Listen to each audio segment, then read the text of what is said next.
I-adjust lang natin lasa ng alat at saka asim ng kalamansi at pineapple juice. Okay na.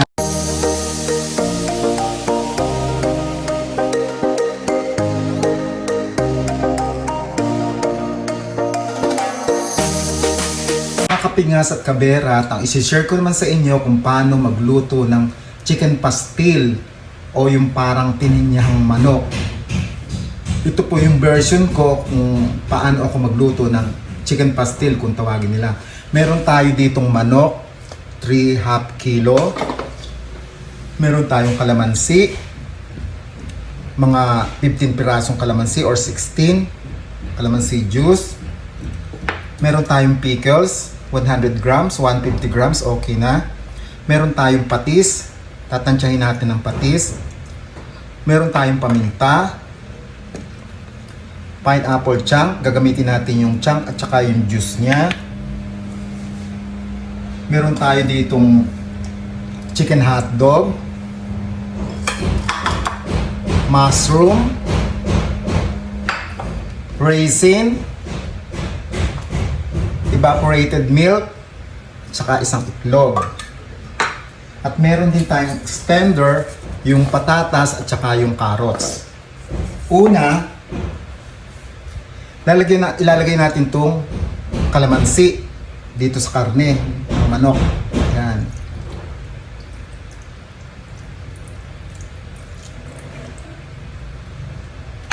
Itong pickles.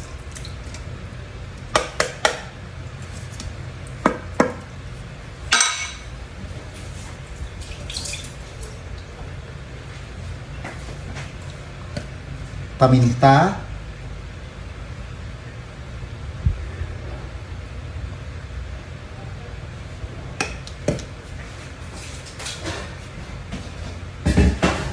Ito pa nga pala yung ingredients natin, muntik natin makalimutan. Bay leaf o yung laurel leaves, bawang, sibuyas, at saka itong bell pepper.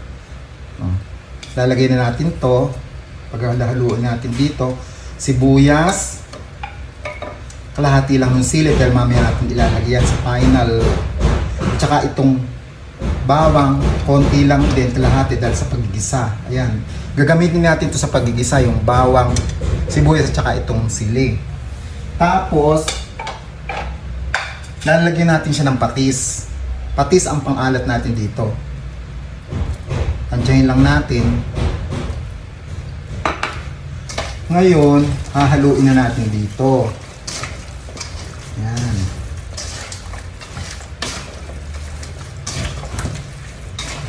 Halo-halo lang tayo. Malinis po yung kamay ko, naghugas ako. Kasi mahirap mag-gloves at hindi masalat yung paghahalo, hindi sanay. Naghugas na po. Basta bago tayo humawak ng mga pagkain na ganito na kakamayin natin, maghugas tayong mabuti ng kamay. Ayan.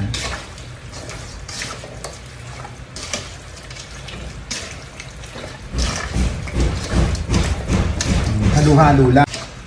Titikman natin kung anong lasa, kung may kulang sa alat.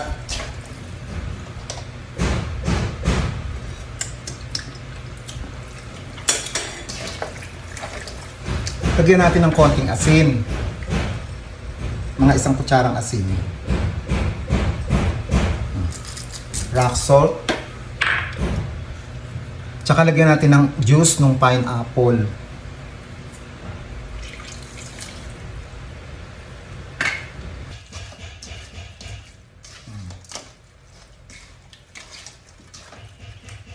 I-adjust lang natin lasa ng alat at saka asim ng kalamansi at pineapple juice. Okay na.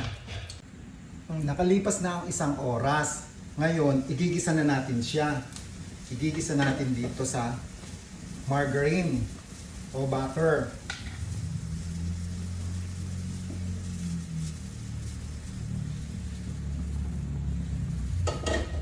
Yan.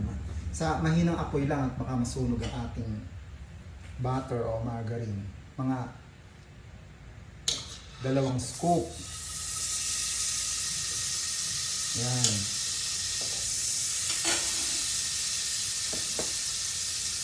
At para hindi pa siya masunog, lagyan natin ng konting mantika, cooking oil. Yan.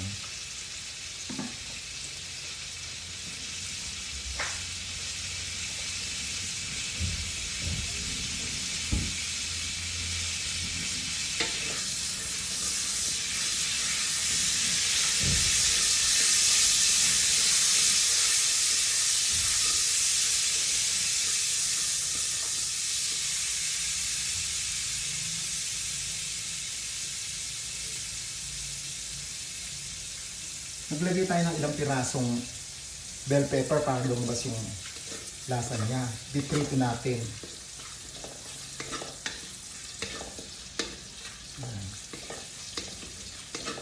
Prito-prito.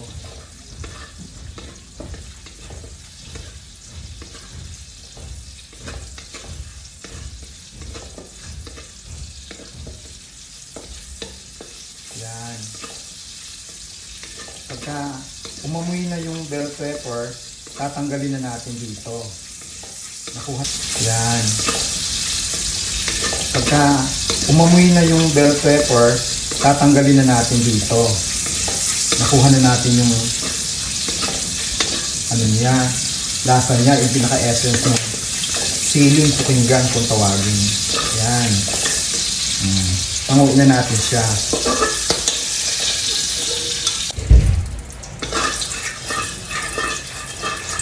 Palagi siyang naamoy niluluto kasi mabango ba? Sabi ko isara yung pinto, hindi isinara.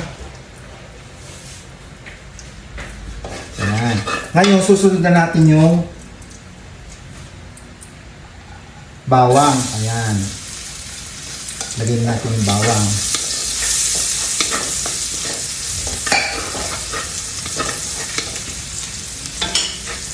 Papupulahin lang din natin yung bawang.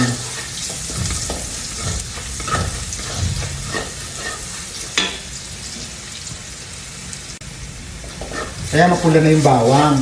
Susunod na natin itong sibuyas. Ayan.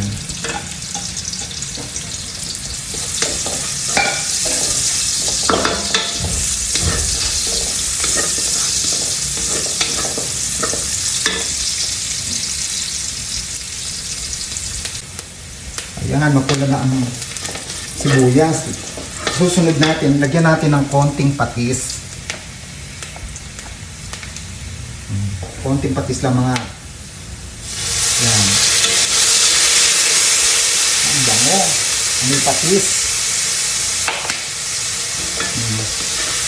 Ilalagay na natin ngayon itong ating na-marinate na manok.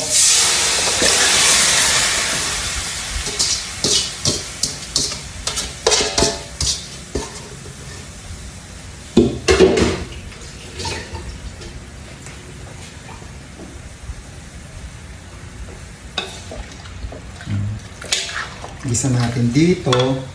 Yan. Gisa lang.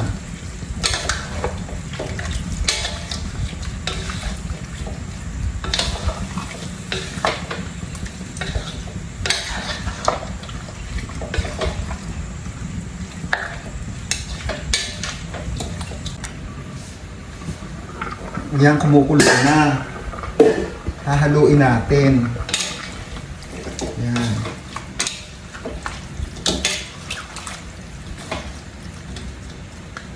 Ngayon, ilalagay natin yung mushroom. Yung raisin o yung pasas.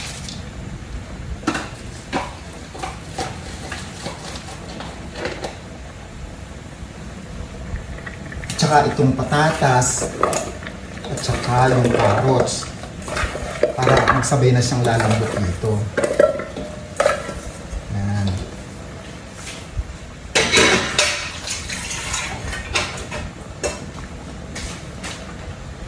At saka lalagyan natin siya ng yung pineapple chunk. Lalagyan natin siya ng chunk. Yan. Isa, dalawa, yan, mga 3-4 na sandok ng pineapple chunk. Hahaluin natin. Yan. Ang bango. Nagugutom na naman uli ako. Ayan. Ito yung chicken pastil, yung version ko. Ayan. Lalagay na ngayon natin yung hotdog. Ayan, yung hotdog natin, chicken hotdog. Tapos, itong sili. Ayan.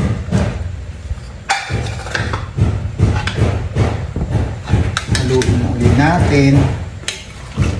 Ayan. Naku, ang bango. Ang sarap. Naaamoy nyo ba? Ang bango-bango. O, tatakpan uli natin. Ayan. Hintayin natin maluto yung hotdog. Ayan, tingnan uli natin kung anong itsura na niya. Ayan. Malapit na. Konti na lang. Ngayon, para lalo siyang sumarap, lalagyan natin siya ng cheese.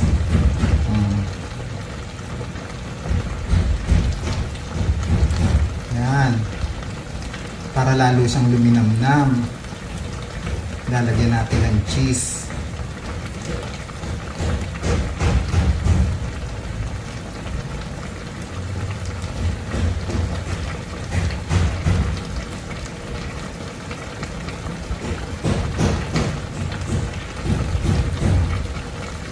Cheese.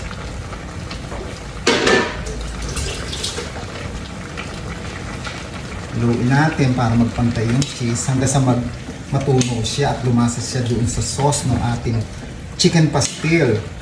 Yan. Maghanda na tayo ng kanin at marami na nang itutulak na kanin ito. Ayan. Oh. Ang sarap-sarap ng itsura niya. Super sarap talaga. Takpan uli natin. Ayan.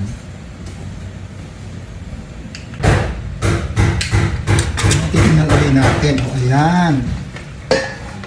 Luto na. Ilalagay na nga natin ngayon yung gatas. Yung gatas, binitihan natin ng itlog. Kaya natin siya nilalagyan ng itlog para yung gatas kumapit dun sa karne pag kasi may itlog siya. At saka isa pa rin pa ng itlog para pampalapot. Thickening agent siya. Yan.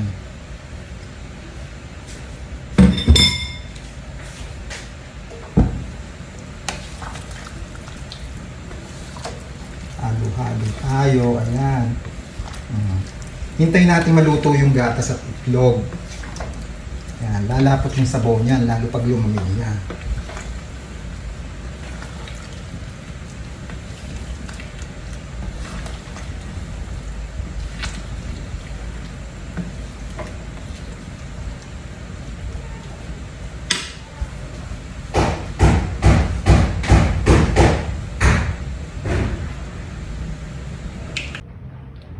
Ayan ang finished product ng ating chicken pastil. Mamaya sisistensya natin ito kung ano ang lasa niya. Kaya hintayin nyo, ayan o, luto na.